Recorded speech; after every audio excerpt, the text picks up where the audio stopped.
The Genuine Article. Discussion and commentary based on articles from JACC.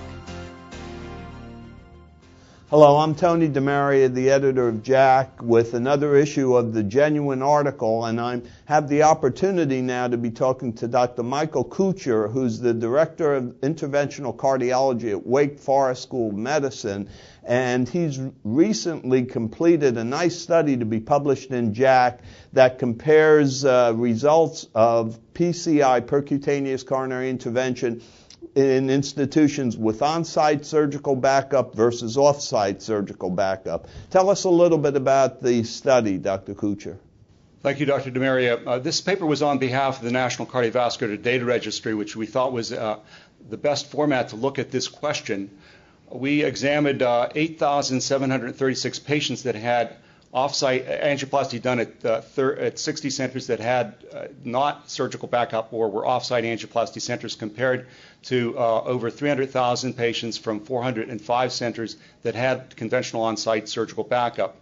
What we found is the primary endpoints of emergency surgery and all-cause mortality, that there was no difference between angioplasty done at an off-site center compared to an on-site center.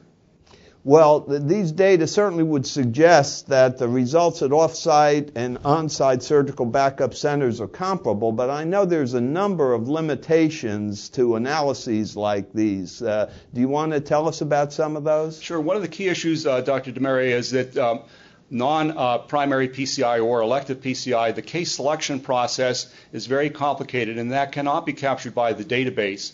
So we're not sure why people had angioplasty at an off-site center compared to an off-site center, particularly for elective cases.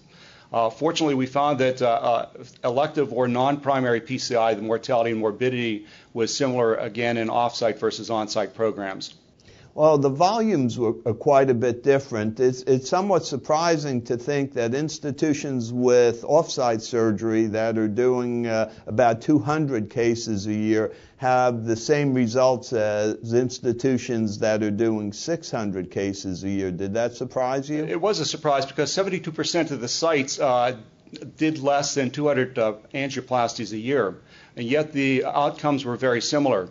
I think the emphasis, though, on this paper is not so much on volume, but on quality. The quality of the programs submitting data to the NCDR of the 60 sites, they really showed evidence that they had good logistics, good organization. They were doing 24/7 coverage for primary PCI, and this is probably the cream of the crop of all the off-site programs out there. Yeah, I think our experience with papers we receive at JACC is that many of these institutions with off-site surgical backup are very, very closely affiliated with major institutions that do have the surgery. And in fact, the operators are the same and often in constant communication with their mother hospital. From a national perspective, the concern is that there's probably about 250,000 off-site programs 250 off-site programs in the nation, and these are just 60 of the patients of the centers were submitting data to the NCDR. There's about 20 to 25 centers that submit data to Seaport, and then there's Spoken Hub. So there's probably about 100 programs out there that are not submitting data, and those are the programs I'm concerned about.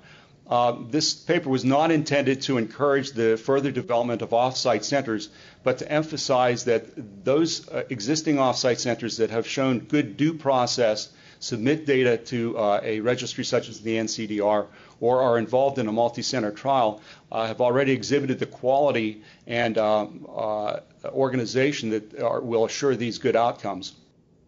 Well, that's an excellent message for us to take away from your study with the caveats that you just described. Thanks very much for being with us. Thank you, Dr. DeMaria.